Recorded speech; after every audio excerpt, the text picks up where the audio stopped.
Daily हालात news में आपका स्वागत है। देखिए आज की बदलापूरला गेलं तर तिथल्या सरकारी रुग्णालयाची बघा, वाडा, शहापूर आणि मुरबाडची बघा, अत्यंत दैनावस्था आहे। शिक्षणाबाबत म्हणायचं तर कुठलाही एज्युकेशन हब एवढ्या पूर्ण लोकसभा क्षेत्रामध्ये नाही का मेडिकल कॉलेज आलेलं नाहीये, अशी दुर्दम्य परिस्थिती आहे। आयटी पार्क नाहीये, इथल्या लूम्स बाबत कुठलाही सकारात्मक निर्णय होत नाहीये। जसं सुरतला टेक्सटाईल पार्क आहे त्याप्रमाणे इथेही व्यवस्थित झाला पाहिजे। इथेही माणसं राहतात, परंतु याबाबत कुठलाही लोकप्रतिनिधी कुठलाही पक्ष गांभीर्याने बघत नाही। त्यामुळे आजच्या दिवशी मी अपक्ष म्हणून लोकसभेचा फॉर्म भरलाय आणि दुसरा भारतीय राष्ट्रीय काँग्रेसकडून फॉर्म भरलेला आहे। आपण विशेषतः आज जे शक्ती प्रदर्शन केलं यामध्ये साधारण किती टक्के लोकसंख्या असू शकते? शक्ती प्रदर्शन नाही, कार्यकर्त्यांचं प्रेम आहे आमच्याकडे कुठल्या नेत्याची गरज नाही। आम्ही सर्वसामान्य निलेश सांबरे कार्यकर्ता आहे आणि निलेश सांबरे बरोबर त्यांची आई होती, बहिणी होत्या, सर्व भाची होती किंवा वंचित बहुजन आघाडीचे होते। आमच्याकडे नेता वगैरे काही सिस्टम नाही, ते येतात फक्त मोठे मोठे भाषण देऊन निघून जातात। आम्ही भिवंडीचा गल्ली बोल बघितले, भिवंडी मतदारसंघातला प्रत्येक बूथ ना बूथ गाव ना गाव बघितले, तिथल्या समस्या बघितल्या आणि त्या समस्या निराकरण करण्यासाठी एवढ्या मोठ्या प्रमाणात जनसमुदाय आलेला आहे। साधारण लाखभर लोक तरी कमीत कमी असतील, त्यांना सांगितले गुणिले 10 करा, आपले गुणिले 5 करा, तरी पण आम्हाला 6 लाख मतं मिळणार आहेत। तुम्ही आता सांगितलं राष्ट्रीय काँग्रेसचं पण आपण काम उमेदवारी अर्ज फॉर्म भरलाय, काय सांगाल त्यावर? आमचा राष्ट्रीय काँग्रेसकडून जवळजवळ उमेदवारी फायनल झाली होती, परंतु मध्येच कोणीतरी सुपारी घेऊन बिचाऱ्या बाळामामाचा बळी दिलेला आहे, त्यामुळे अडचण निर्माण। कारण राष्ट्रवादी काँग्रेस पक्षाचं, शरद पवार पक्षाचं या जिल्ह्यामध्ये आहेच काही नाही। जे होते ते काँग्रेसचे नगरसेवक तिकडे पळवले होते। जिल्हाध्यक्ष आहे इथला भिवंडीचा, तो काँग्रेसचा आहे, त्यामुळे स्वतःचं काही अस्तित्व नसल्यामुळे काँग्रेसच्याकडनं बोलणं चालू आहे। आमचा कदाचित एबी फॉर्म मिळाला तर आम्ही तो काँग्रेसकडून लढण्याचा स्वागत करू। सत्ताधारी आणि विरोधक हे वेगवेगळ्या मुद्द्यांवरती ही निवडणूक लढवत आहेत। राम मंदिर असेल, विकासाची कामं असेल, मात्र ही निवडणूक तुम्ही कुठल्या मुद्द्यावर लढवता? त्यांनी भिवंडी लोकसभा क्षेत्रात काय केलं त्याचा परवाला येणारे लोकप्रतिनिधींना पण विचारा, सत्ताधाऱ्यांना विचारा आणि 3 तारखेला येणारे सत्ताधाऱ्यांना विचारा का तुम्ही या लोकसभेमध्ये माणसं राहतात।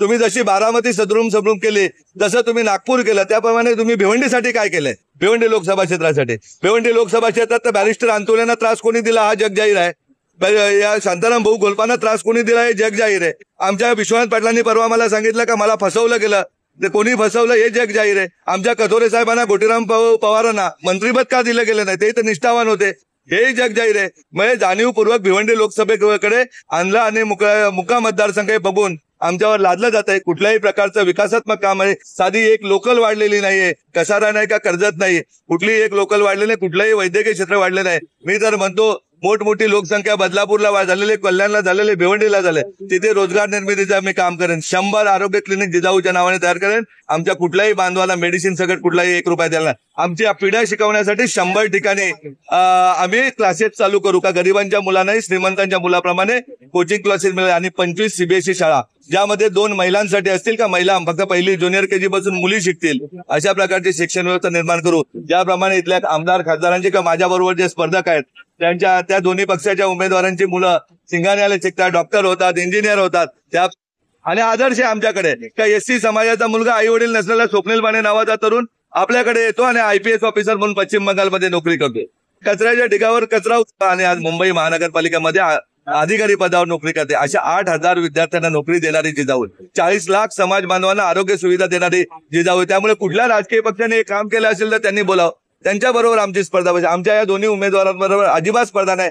त्यांच्या नेत्यांच्या गावची पोरं आमच्याकडे शिकतात, बारामतीची शिकतात, नागपूरची शिकतात, त्यामुळे त्यांनी आता आदर्श गावा आणि मला वाटतं 2 आणि 3 तारखेचे फॉर्म भरण्याचं रद्द करून आम्हाला बिनशर्त पाठिंबा द्यावा, 100% समाजकारण करण्यासाठी द्यावा, ही दोन्ही राजकीय पक्षांना माझी कळकळीची विनंती आहे। विशेषतः या रॅलीमध्ये आज मुस्लिम समाजाच्या सुद्धा महिला तिथे 25,000 मुस्लिम भगिनींना रोजगार दिले जिजाऊ मार्फत। आज ते क्लासेस, ब्युटी पार्लर क्लासेस, जेवण बनवण्याचे क्लासेस, रिक्षा चालवण्याचे class, English speaking facility develop, एवढं मोठं काम केलंय। अगदी 4 वर्षाच्या मुलीला IGM ला ऑपरेशन नाही झालं तर तिला झडपोलीला यावं लागतं, ज्याला पाय नाही, पाय तुटलेला आई बाळाला घेऊन येते, त्याला पाय देण्याचं काम जिजाऊ करते।